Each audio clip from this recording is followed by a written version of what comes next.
Hi, my name is David Whaley, and I'm the creator of The First Tree. I also voice a character named Joseph.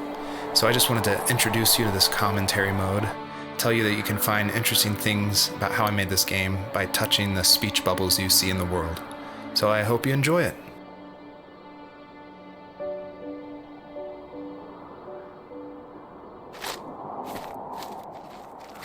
Are you awake? I thought I heard you get up. Yeah, I'm awake. Sorry, I just can't sleep. Are you thinking about him? Yeah, a bit. You should get back to sleep, my love. I'm fine.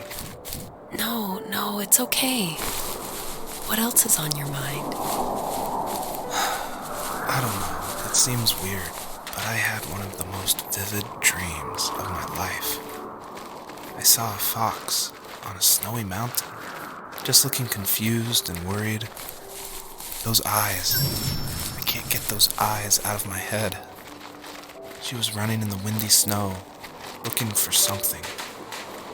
Do you think it has to do with you and what's been going on? I don't know. It was just a dream, Rachel. They're not meant to make sense. A lot's happened the past couple days, that's all. Well, if you're not going to sleep anyway, you should tell me. I want to hear. All right. I'll try not to spoil too much since a lot of this game ties into the very last act, which is the epilogue, I call it. But you'll notice there's lots of items around, and that's kind of what the first tree is about, is like exploring this land and trying to figure out why they're there, what they were used for, and it's kind of explained that this is a dream for Joseph, but it's something different, and it's not supposed to be like your average dream. It's supposed to be something a little deeper. So pay attention to all the items that are around and try to figure out how they tie into the story. So it's usually at this point where people say something like, "This is not the kind of game I was expecting."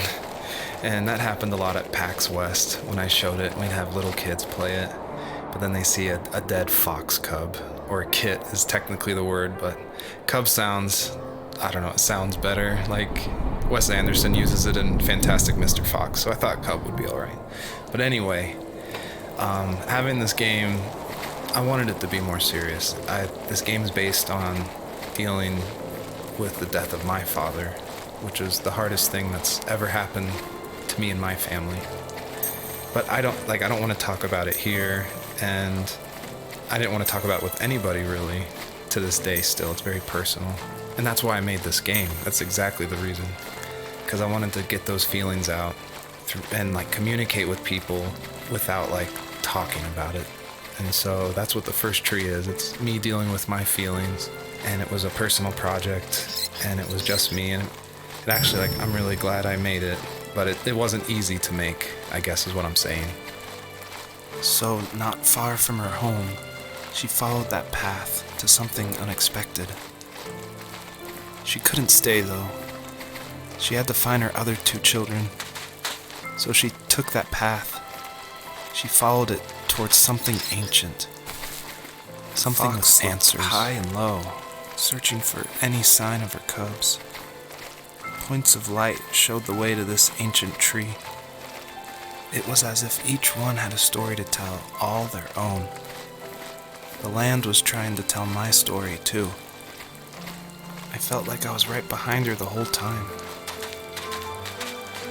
The bunnies were added because my wife, Elise, who also voices Rachel in the game, who's also helped a ton to make the game, as we were playing, she just said the world felt kind of empty and not alive enough.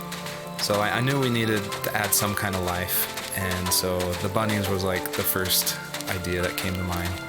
And like most of the game, I use like publicly available assets to speed up production because I was working full-time along with making this game, and we just had our first baby, a little girl named Evelyn.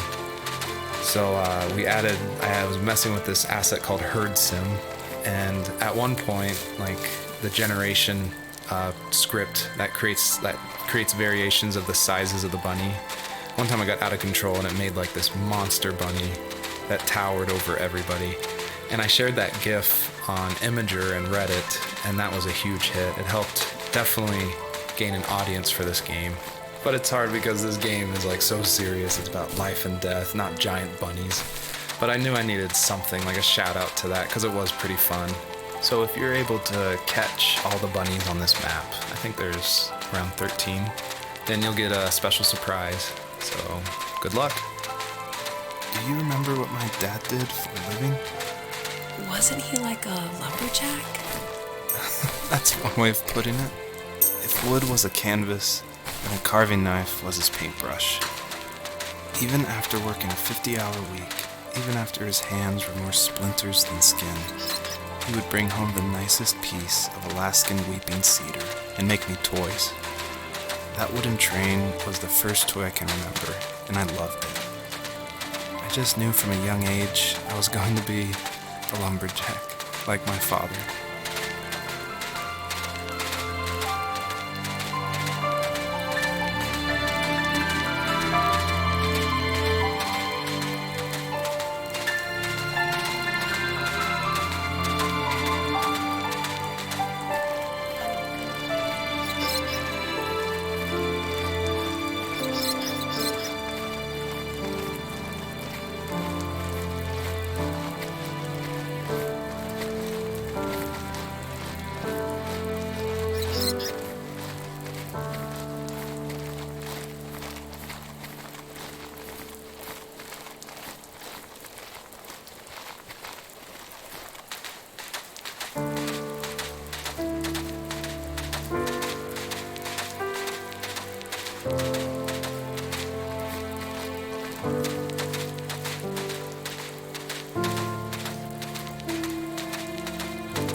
As a kid, did you ever do show and tell in your class? Yeah, I think I only did it once, when I was in the 4th grade. You know how my life was around then. I wanted to show my class what helped pass the time and distracted me. So I brought a dozen paper cranes I had made. I think I told everyone how badly I wanted to be a bird and fly, embarrassingly enough. Don't be embarrassed. Every kid wants to fly. For me, it was another toy from my dad, a wooden boat. I remember guarding it so carefully in my hands as I walked into class. When I sat down, a group of boys immediately made fun of it. They asked which trash can I found it in, or why an ugly log was my favorite toy. When I got up, I didn't even want to tell them my dad had carved it. I said it was a joke gift my friend had given me. Kids can be so cruel. Some of them are. I shouldn't have let them get to me, but it did. It's amazing we bounced back at all. I feel like one of the best ways to make an exploration game feel worth it, or to reward the player, is to have as many secrets as possible. Like some of my favorite games like Dear Esther and Gone Home and Firewatch. I love those story-driven games. And they're kind of like these mystery boxes where if you put in a lot of effort, if you look closely, the world reveals itself to you better. So there are like secrets in the first tree. See if you can find one of these hidden items by digging around in these unmarked spots around this area. He was kind of the manly man type, but one thing that still surprises me is his vase collection. Some guys collect shot glasses of all the different places they were stationed at. My dad wanted jars and pots. I think underneath his rough appearance, he was gentle, and he admired craftsmanship above all else. He never talked about the places he was stationed at, but he loved talking about how unique each piece of pottery was.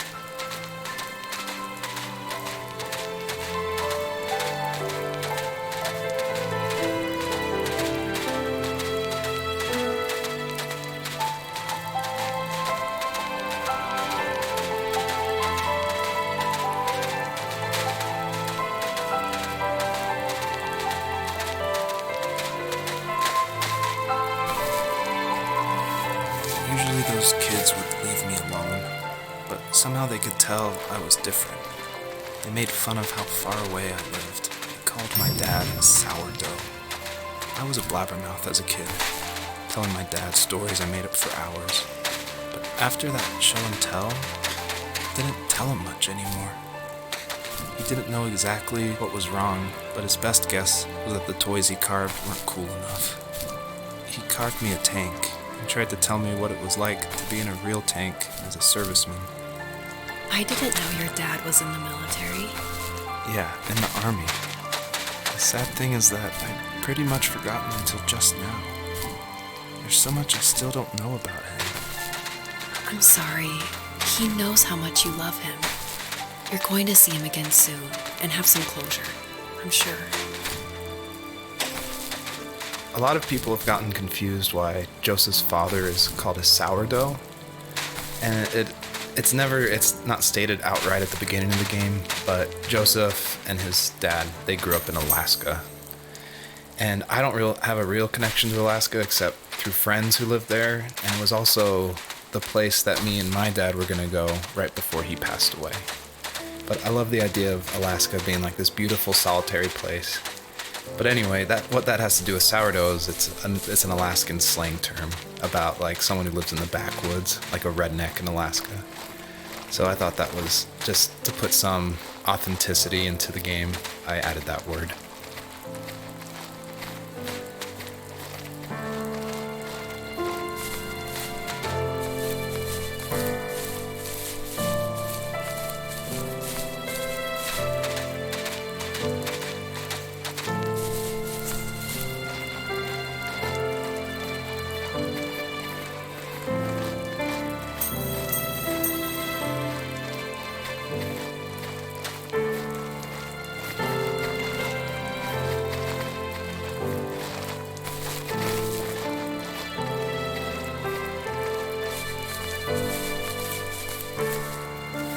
The older I got, the more I withdrew. I asked myself, why talk to anybody anyway? Why bother when I'm happy by myself? I started drawing a lot, mostly animals I saw in the woods by my home. I then imagined designing my own hideouts with things like TVs and pantries full of chips and cookies. I think that idea of leaving home and drawing blueprints started my career. I found a lot of solace in that. I'm not surprised, but I did the same thing, you know? There's something special about having a place to call your own. And now look at us. Well, if you count renting in an overpriced city. It's as close as we can get for now. I thought it was important to say that, yes, I actually did draw this with crayons. And it was just funny to me one day that I was like, I'm working on my game, and I pulled out my little 1-year-old's like crayon set to draw this item for this game. I just realized just now that I probably threw away the original. I probably should have kept it and given it away to somebody, but oh well.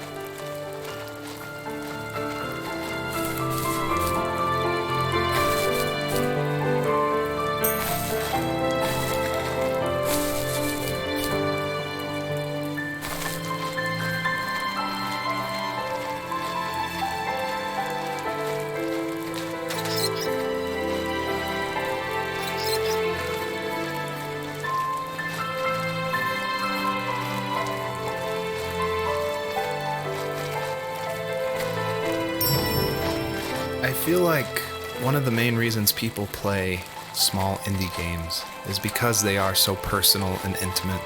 So I tried to put myself into this game as much as possible. So almost all the vignettes or little stories you hear in this game, they come from my childhood, where I grew up in the middle of nowhere in Central Virginia in the United States.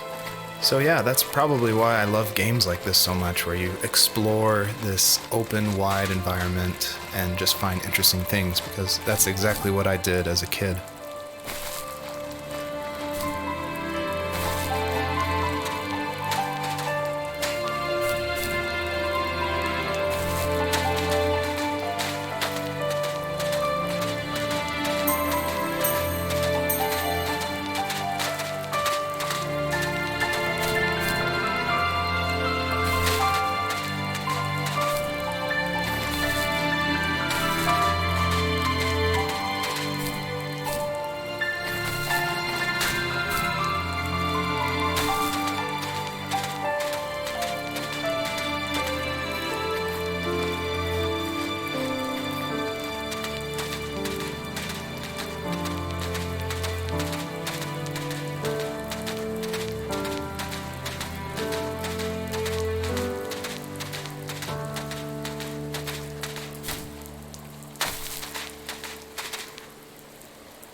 My teenage years were full of sketching, angst, and trouble.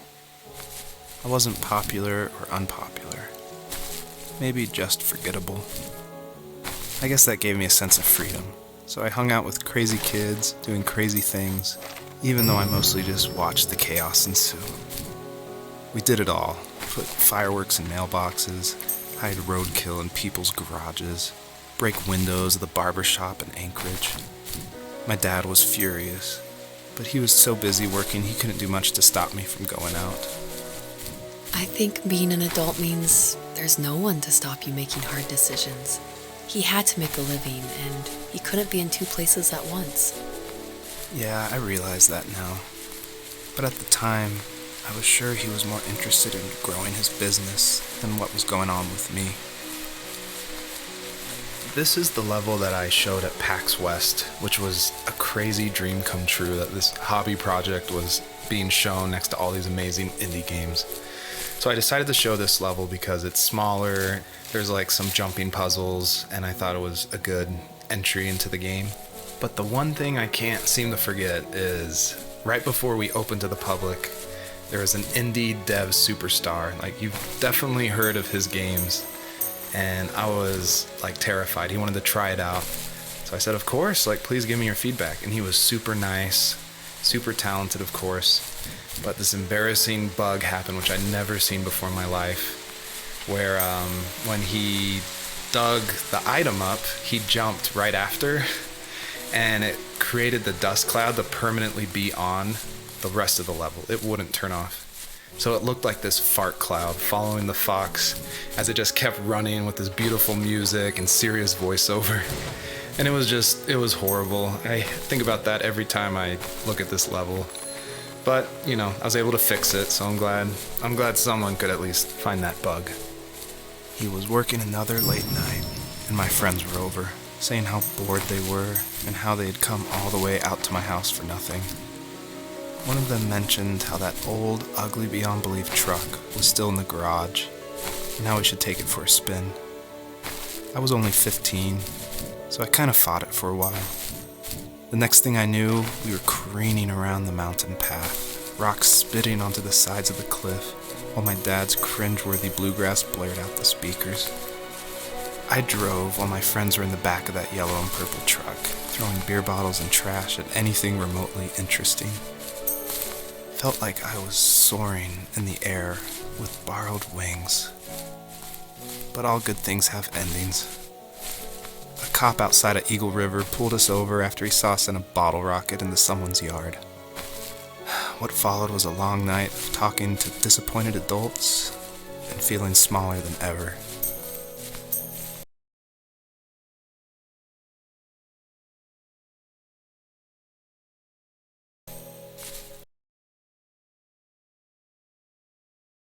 I always wanted this game to be very meditative and relaxing, but I know there's a balance between keeping the player's interest. So I added this butterfly jumping mechanic just to like spice things up. I used a plugin called Playmaker for Unity, which in a visual editor lets you do interactive things, which is perfect for me because I do come from a film and design background. But on the flip side, I really wish I was good at code, because this jumping mechanic, the jumping mechanic in the whole game actually has frustrated a lot of players. But hopefully I've been able to fine tune it, so it should feel a lot better now. I would just hate that this meditative game would get frustrating, so I've lowered the gravity, I've made the jumps more consistent, so hopefully people can just focus on the world and the story.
After he drove me home from the police station, I blew up at him, saying how I never wanted to be like him, how I was going to be someone and leave that hick icebox for good.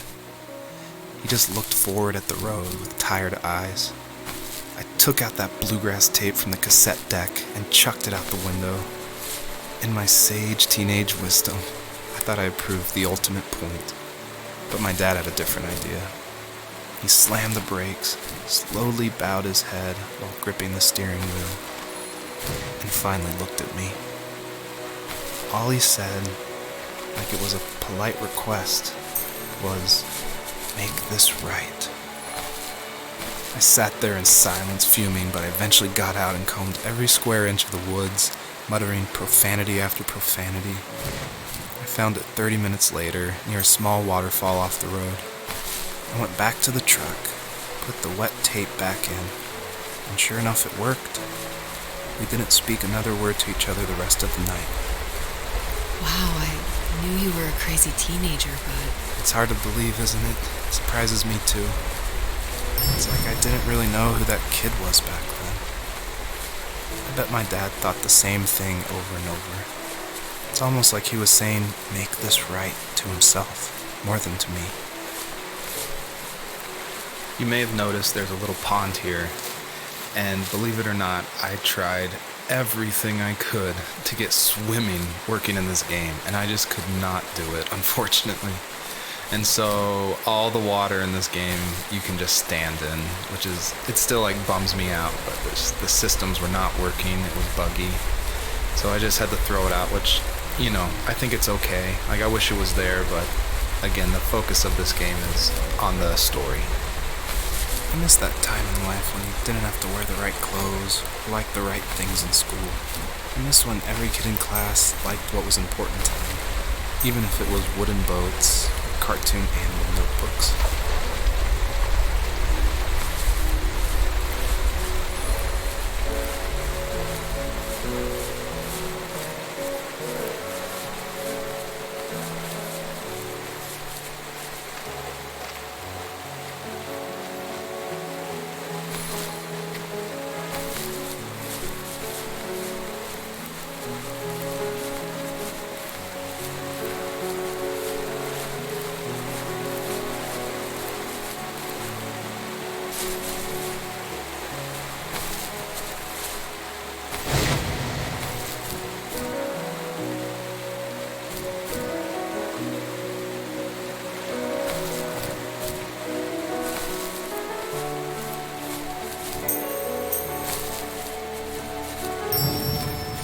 My biggest hope for the players that are playing is that they realize how similar these two parallel stories are, of this fox looking for her missing cubs, and also of this son reconnecting with his father.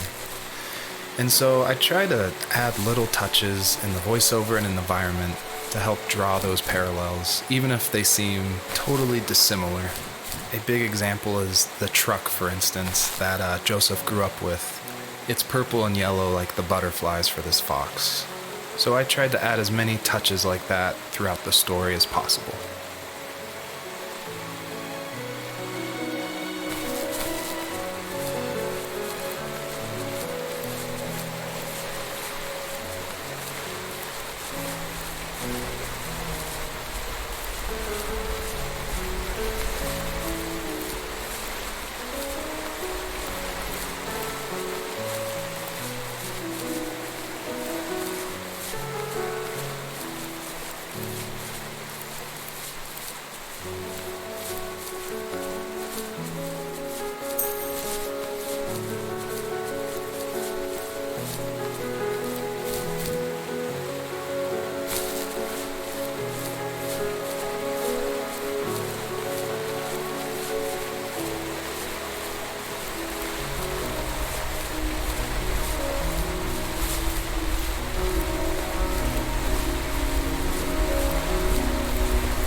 My friends would laugh about that night and talk about how crazy it was, and I laughed along, pretending it didn't bother me.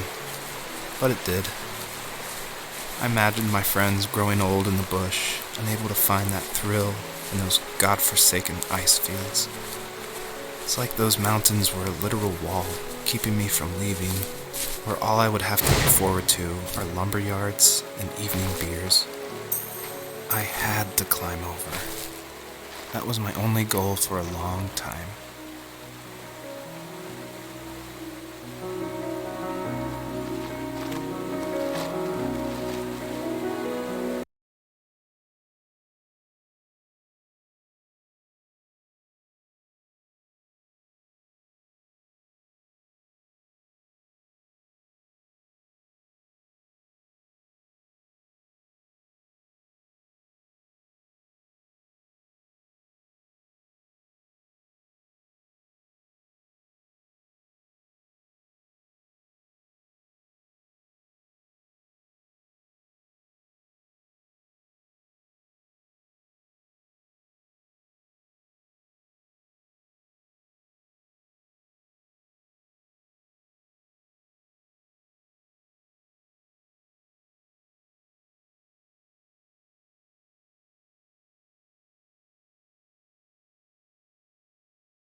All right.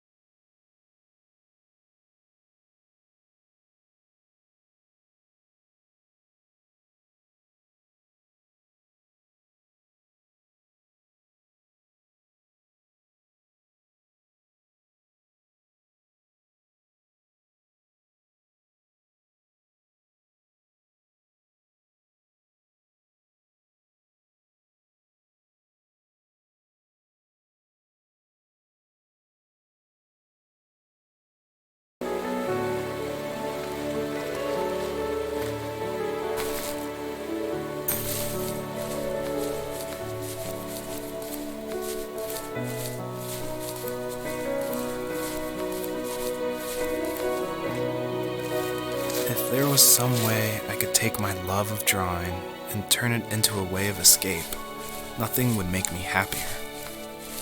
I wanted to create instead of tearing trees down. I wanted to move to the lower 48, not because I hated it there in Alaska, but I hated the idea of it. It's like all of that spite inside me had created this monster which followed me around my whole teenage years. I put so much energy into doing what others didn't expect of me. Why did I do that? There's one fact you're forgetting, though. If you didn't have that fire in you, we probably would have never met. You're absolutely right. Maybe the destination is all that matters.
My dad built a lot of stuff in his free time. If he wasn't watching fly fishing or reading Tom Clancy novels, he was carving something. He made tons of birdhouses. Not that he was into bird watching, but I think he really missed working and adding on to the home. If he couldn't afford the time to build onto our own house, he would have to settle with watching birds move into their little homes. We kept an old mattress in the bed of that ugly yellow truck, so we would drive it deep into the woods and then watch the birds fly into their houses while the sun set. Usually it was accompanied by venison jerky or a cold Coke, but not a lot of talking, which is how we both liked it. Earlier I said I just love going through video games and exploring, like looking at every nook and cranny and just trying to find little details. And I think that started because in middle school and high school, I would make mods for my favorite games, namely Jedi Knight, Jedi Outcast, and Far Cry. And I loved like this huge world of mod makers who would make these levels, and it'd be like the most random creative things, and I would just love exploring, usually multiplayer levels by myself. So even though I went to college for film, before that, like before high school, I was making video games and mods, and it was my favorite thing in the world. I made a ton of different levels. I made an abandoned space hotel with a dance floor and cafeteria. I made a haunted campground with cabins and tents. I made this whole city with like the first ever day-night cycle with running showers and stuff in the hotel and the apartment buildings. And I just loved making those mods. And I think that carries over to my game, The First Tree, and also the one before that, Home is Where One Starts, which is it's exploration. You're just looking around and appreciating the details. My dad only had a few mementos in the house from his time in the army. One was an old photo of his platoon, and the other was a pair of framed certificates. I like to think he kept those things so he would always remember the people he served with, and remember he kept his honor. In his mind, every other memory wasn't necessary. We were happiest underneath the evergreens. We decided it was time to finally map out the hundreds of acres we lived on just to pass the time during the summer. He was only free in the evenings, so I would spend the day wasting time on dial-up internet and sketching, and then we would rush into the woods, pen and map in hand, before evening fell. Sometimes, the aurora borealis would cast a cold green glow on the mountainside, and we would finish our route underneath a twilight sky. Sometimes I was lonely during those summer days, but there was comfort in the routine. A lot of teenagers aren't looking for the daily grind, though. There's nothing wrong with wanting to get out, to leave your childhood home. You wanted to progress, to make something of yourself. Yeah, you're right. That house. I'm sure it's the same as how I left it. But then why does it feel so different? I doubt you're the only adult to have looked back and asked that question.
Almost all stories follow the same kind of structure, and it starts with an inciting event, and then there's rising action, and then there's a climax, and then there's falling action. And it's actually really difficult to make an interesting story where you only hear these two people talking, and it's spoken through a dream that's already happened. And the most of the action is about this animal that isn't directly related to this couple at all. So I don't know what I was thinking, but my hope was that it would create some interesting things and connections that I didn't see before. And that was kind of the whole exercise of making the first tree.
On our property, there were old abandoned pieces of a shed and car long left unused.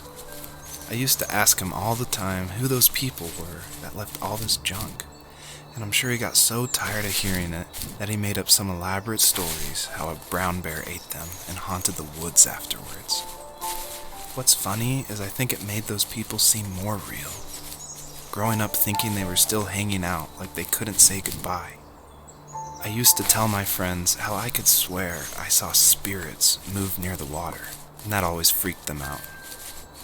I guess it didn't bother me, because the way I saw it, they were normal people with old cars and sheds, just trying to figure out how to survive and be happy in the middle of nowhere.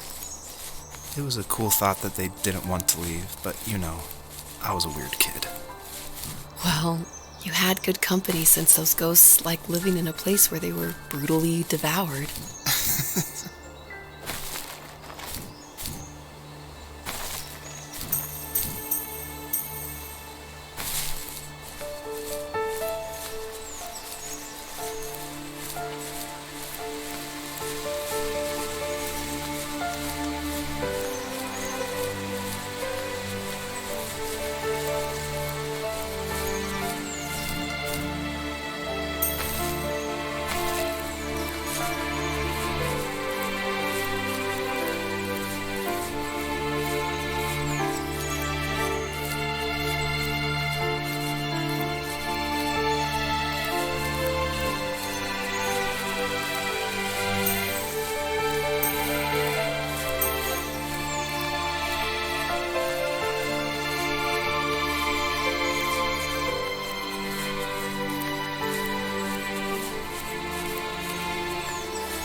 I did want to do something a little different with this level. I wanted it to be more open world feel, and that there was something blocking your progress, so it did encourage people to look closely and see how to unlock this blocked way.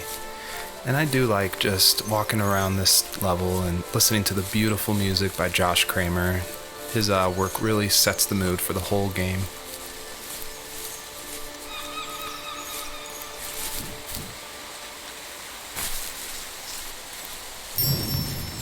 I don't think the first tree could work at all without the music by Josh Kramer. And his music, it's actually publicly available to license, and so it was affordable for me since this was a hobby project. And it's something I like to tell new indie developers all the time, like, you can't afford that composer, you can't afford a full-time programmer. You need to cut corners and finish your game, and the way to do that is to use these amazing publicly available assets that anyone can purchase and license. And so his music is incredible, and I actually haven't talked to him that much, I've just emailed him. But his music was nominated for Most Emotional Music at the Emotional Game Awards in France, and he's just a really nice guy. And I think there's so much amazing content out there that if you're thinking of making a game, like, look around and see what you can make work on a tight budget, because it worked really well for the first tree. Even at my most distant, at the times when I detested him the most, he kept reaching out. For a year straight, he asked me every week when we were going camping. I thought he was just dense. Eventually, to shut him up, I agreed. We carried out the worn lawn chairs from the garage and set up a cinder block campfire at the site we'd always used behind the house.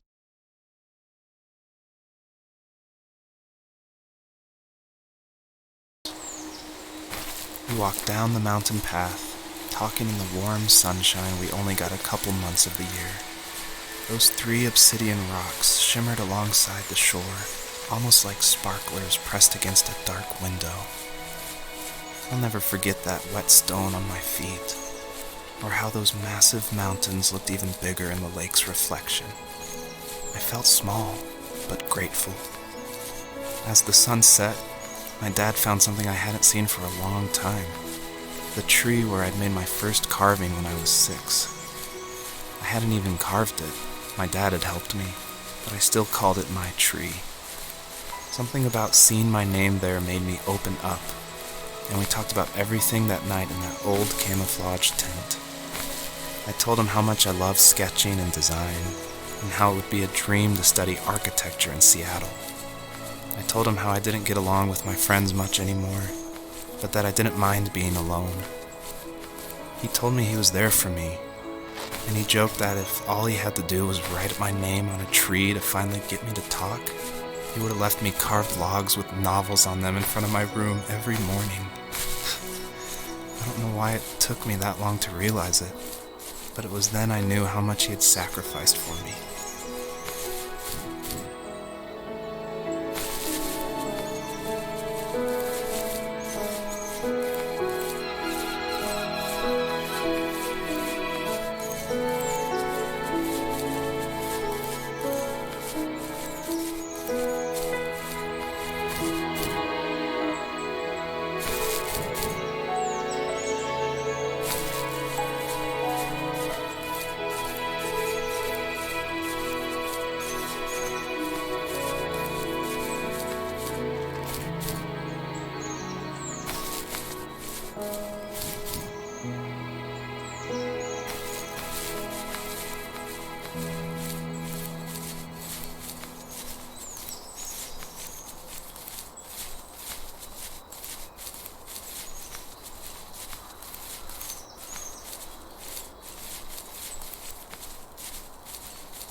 Stood nearby, unfazed, like nothing was wrong.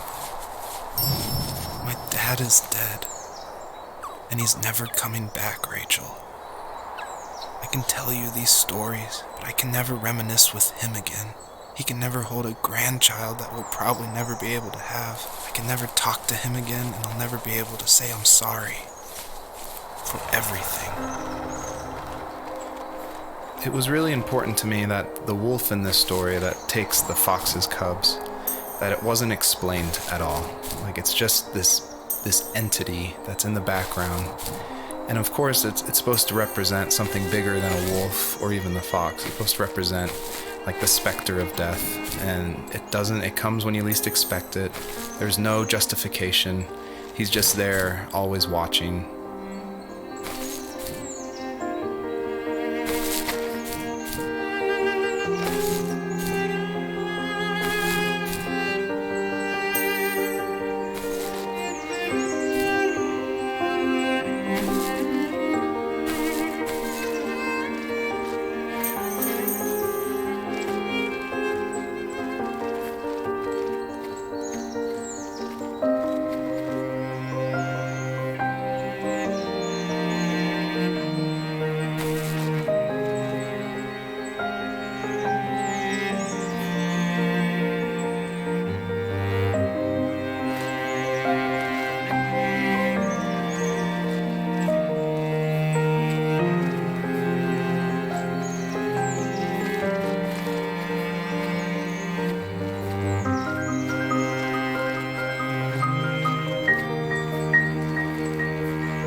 Hello, my name is Elise Whaley, and I was the voice actress for Rachel. I'm also David's wife, so that was convenient for working together. I was actually the voice actress for his first game, Home is Where One Starts, and I guess that I did a good enough job that David wanted me back, so I did the voice acting for this one as well. David definitely coached me through it because I'm pretty inexperienced when it comes to that. Home is Where One Starts was my first time ever doing voice acting of any kind. And we watched a lot of trailers of movies we liked to get the voice right of female leads who were talking in the trailer and try to mimic that and bring that into the game. So that had the right kind of feel and the right kind of atmosphere for the voice. My character actually is the same character from Home is Where One Starts. If you've played that game, you probably connected that together. And this is her probably about 15 years later, maybe 20 years later in this game. I was happy to revisit the character of Rachel. We kind of leave her in an ambiguous spot in Home is Where One Starts. It definitely ends on a hopeful note, but there's not a lot of details. And in this game, you see that she's able to move on through a lot of her issues that she had from her abusive home and be able to start her own family and start a new cycle without that abuse, which I think is really inspiring. Joseph, you can't go to sleep feeling like this. I'm sorry for everything, and I know you need space, but I'm here for you. You don't need to feel so lost. Joseph, have I ever told you what my mother was like? So it's always interesting working with your spouse because, especially on a creative project, because they want your feedback, but it's something that's also dear to their heart, and they're dear to your heart, and you definitely don't want to hurt their feelings. So I was a little nervous when David asked me, he had finally finished writing the script, and he asked me to go over it and see what I thought. And I had minored in English. I majored in art, but I minored in English, so I felt like I had a little bit of experience. But I was definitely like a little scared because you don't want to be too harsh, but you also want to be honest. And it was the biggest relief when I read the script, and I was like, oh, good. My husband's a good writer. I don't have to change that much about this, just a few like grammatical things. And that was just like the biggest relief for me because it can be a tricky balance working with your spouse and making sure that that honesty is there, but also that love and the support is there as well. So we're talking about Home is Where One Starts a lot, so if you haven't played that game, maybe this doesn't make as much sense, or maybe this is a little plug that you should go play it. But in that game, it actually features one of my artworks. I work as an artist and paper cutting, actually, and David used one of my artworks as a graffitied stencil in Home is Where One Starts that's against the wall of this shack. And it actually shows up again in the first tree, just a fragment of it. The first tree, the title actually comes from one of my artworks that I made back in 2015, I want to say. And I made this artwork while I was pregnant with our first child. And it had a lot of meaning for me, and David actually helped me come up with the title. And he asked it because I was really struggling. I was like, I have no idea what to call this. And I always go to David for title ideas and to bounce ideas off of him. And that's like the only way I can ever come up with a title is by talking with him. So we were talking back and forth and looking at this artwork, and he said, well, what kind of like movies or shows were you watching while you were making the artwork? Because my work's pretty tedious, so sometimes I'll watch a show or do some Netflix binging while I'm creating it. And I was like, oh, I actually watched Tree of Life a ton. And then we're like, Tree of Life. And we started thinking more about that and then arrived at the first tree. So it started off as one of my artworks and then became a part of David's art, which I think is really cool that we were able to share that title. You have strength, Joseph, and you're not as alone as you think. It's all just so pointless. Just waiting for life to happen. It's like having the home I always wanted is cursed out of my reach. The thought of being a parent myself. How could I do that when I couldn't even be a good son? I'm sorry. I know what you're saying. I just don't know how things will work out. These quiet hours will turn into years. We'll wonder which roads passed us by. Then we'll forge a new road together. Besides, I discovered for myself that one fateful morning where any hopeful road leads to. There may be thorns in this, but it always leads to the same thing. And what's that? Family. I'm so glad that you're part of my family, Rachel. And I'm glad you're part of mine. A question I get a lot is why a fox? And it ties into just how important family is for me. And Fox is actually a family name from my wife's side, from Elise. And she always heard about the legacy of the Fox family. And because of that, growing up, it was her favorite animal. She even made these 2 wooden foxes for our wedding cake toppers. So I thought it would be cool to have that animal in the game while these 2 people are having this conversation in the middle of the night. I watched a lot of TV in the living room, but it honestly was my dad's den, his haven. He hung sketches of animals on the walls, along with a pair of caribou antlers. He never really hunted, so he must have found them in the woods. It wasn't a trophy for a kill he made, but a reminder that after we've died and left this earth, we're still remembered by the most unlikely of individuals.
fox knew her last cub would be waiting for her at the first tree. She was almost there. The rain cascaded onto the jade valley where the entrance to the tree was. Life was protected there, because that's where life began. It was now only a mother and a daughter left. Items from my life still dotted the ground as she moved closer to her destination and destiny.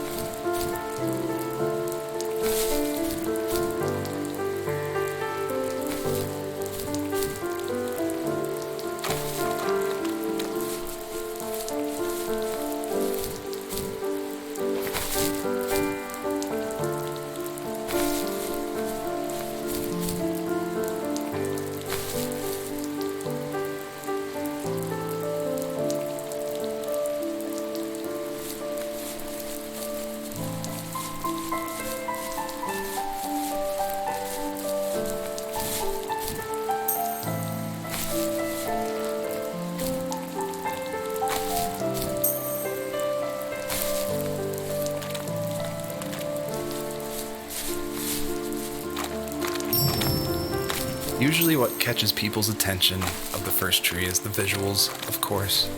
And I was inspired by a lot of people making these levels. The second level is inspired by just these beautiful autumn photos of a real forest. And this level, the Jade Valley, is inspired by the artwork of Heather Penn, who did the Overland games. I just love those greens with a lot of gray in it. I love the strong vignettes in the corners of the frame. And of course, this environment pack was made by the very talented Swedish designer Mikael Gustafsson. And of course, his initial designs inspired me, and I was able to build off of that. And I'm really grateful that he allowed his environment pack to be made publicly available. At the end of high school, I felt something I hadn't felt in a long time. Drive. I looked into the best architecture schools on the West Coast, then got a dose of reality when looking at other students' portfolios and the high cost of tuition. I still wanted to be something, to be the next Alvaro Siza, and to make those thousands of sketches worth something in my grand history. But now even an internship sounds impossible. Siza helped me understand how essential emotion is in architecture. And he also said light is the real composer of space. I like to think these glints of light, like not finding a job or even a strange dream about a fox, are something I should be thankful for, even if the illuminated space is something I'm less than comfortable with.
My dad was super supportive with my college plans, to a point.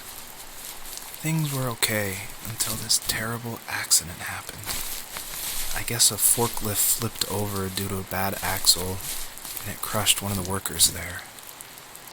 My dad didn't eat for days, even though he wasn't directly involved. It devastated him. Not only did it hurt the business, but it just freaked him out. He would talk in his sleep, muttering things about firing people and saying sorry. One fateful day he approached me, said that since my school search wasn't going well, I should finally be a man and take over the family business. He said one day he was going to die, and that all of his work, sacrifice, and even that man's life would be wasted in vain. I just lost it.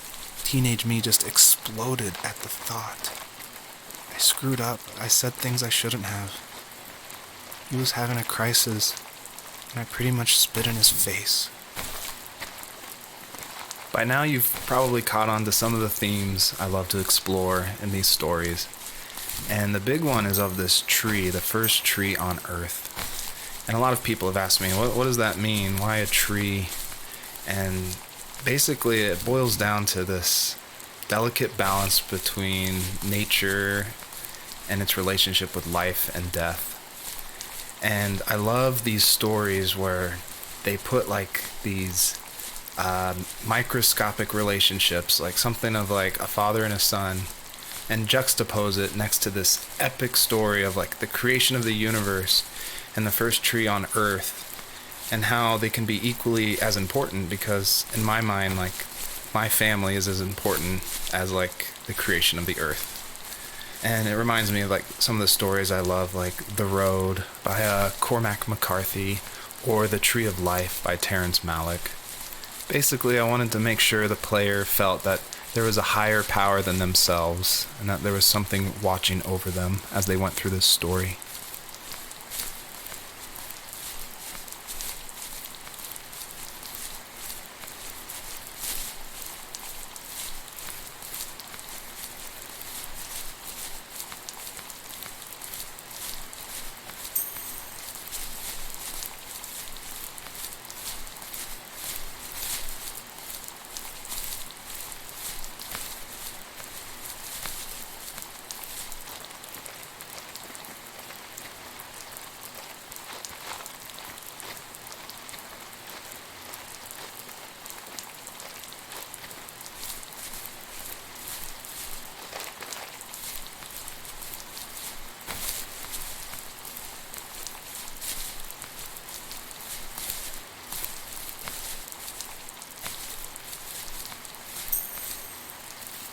All of these memories, reminders from a time when having a shelter in the woods was all that mattered. Now the house is a tomb, ready to be abandoned and taken by the elements. It's not a tomb yet, but it can always be a memorial if you let it.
Was that the last time you talked to him? No, I called on holidays, and he would call on my birthday. I guess we acted like nothing ever happened, which was stupid. Didn't want to ask about his lumberyard. I'm sure he didn't want to ask about my job search. I never went back and visited. I think the last conversation we had was about what movies we had seen and what exactly a best boy is in the credits. I thought he would be here so much longer.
In the distance, the first tree illuminated the wasteland.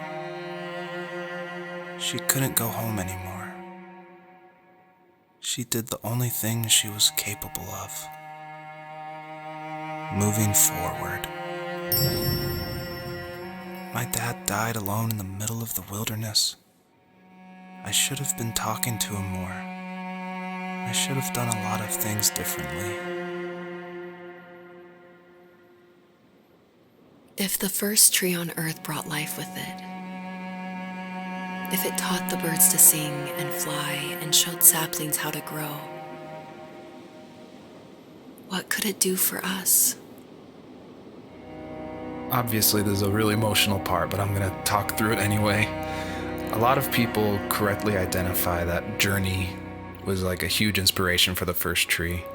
And this part, it is like a callback to that part where you're climbing up the mountain with your friend you don't know, and it just gets snowier and snowier, and you just keep going, and then eventually you collapse. And that part, that made a huge impact on me. And I don't even own a PlayStation 3 or 4. I rented a PlayStation from like a rent-a-center right after completing Home is Where One Starts, just because I'd heard so much about it. And everyone was right, it was a very impactful game, and it definitely inspired the first tree. There was a letter I received yesterday from a name I didn't recognize, with a quote I can't stop thinking about. Death is not the opposite of life, but a part of it. More and more, I'm realizing one important truth.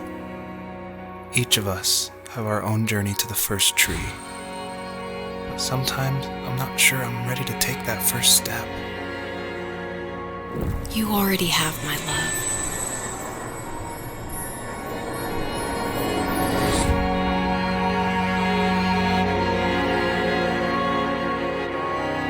I guess her journey was over, but I have no idea. It was only a dream, a distraction from tomorrow. I I don't think dreams normally bring back to memory so many important feelings. Maybe it was just a dream, but it was also a gift. Yeah, I suppose. But tomorrow we're getting on a plane to the last place on Earth I want to be. The only person that would have made the trip worth it is gone. You're going to see him and be with him one last time before you say goodbye. I have one last quote for you by Emerson, sealed in an imaginary letter from me to you. It is the secret of the world that all things subsist and do not die, but only retire a little from sight and afterward return again. Go to sleep, my love. We have a big day tomorrow, but I'll be there with you every step of the way. Thank you. Thanks for listening. Good night, Rachel. Good night, Joseph.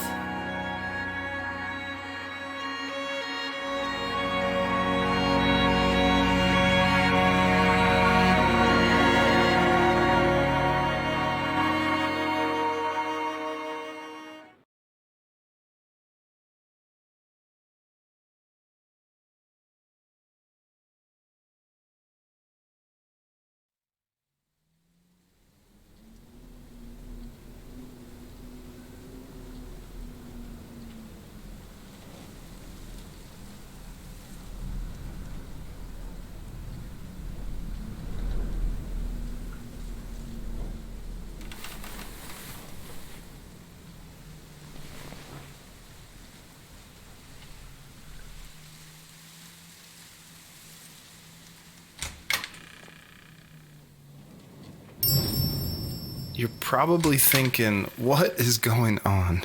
And that was definitely my intention for this epilogue part of the first tree. This is my favorite part. This is the part I'm most proud of. And it definitely, it's supposed to evoke this, what is going on? Where am I? I was not expecting this. When I was marketing and blogging about making the game, I never showed anyone this part. I never told anyone. I never shared screenshots. I wanted it to be a complete surprise. And I also wanted it to feel a little creepy because it's totally inspired by those nights where you wake up in the middle of the night and you can just hear the sound of the wind outside the house and you can't sleep. So you walk around in this twilight stupor. And I would say the whole first part of this game where you play as the fox, its whole purpose is to set up for this conclusion. So yeah, I would encourage you to look around and see how many things you recognize from the earlier part of the game. I tried hard to foreshadow this epilogue just because I wanted it to be a surprise, but I didn't want it to feel too out of place that it would be humorous. And so Joseph, earlier in the game, he would say things like, I felt like I was right behind the fox the whole time. In my mind, the camera perspective acts as a metaphor for who the player is, what they're seeing. If the camera represents Joseph, or just like that video game trope of having the camera follow you. I guess the big question I wanted the player to ask themselves, is this a dream as well? And if so, does that even matter?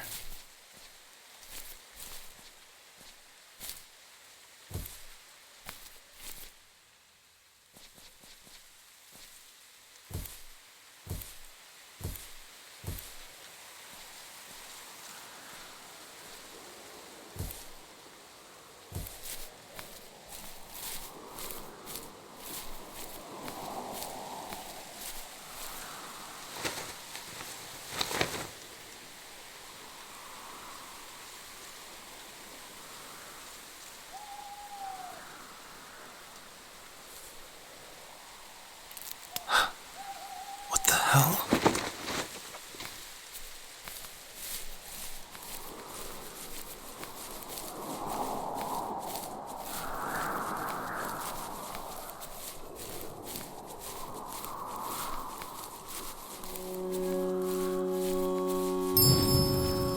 I purposefully fade out the crosshair in the middle of the screen because I wanted it to be a direct callback to the camera following the fox in the first 5 levels of the first tree. I wanted it to go for that gut reaction that this was very familiar, yet totally in a different world.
thank you for making it to the end of my game. And I hope you enjoy the personalized message that is featured on the trunk of this tree. It's a message submitted by another player that's retrieved from a database, and it's retrieved at random. And I did this because I wanted people, even if they feel alone through trials of death, that there is a community, an invisible community supporting each other. So thanks for playing.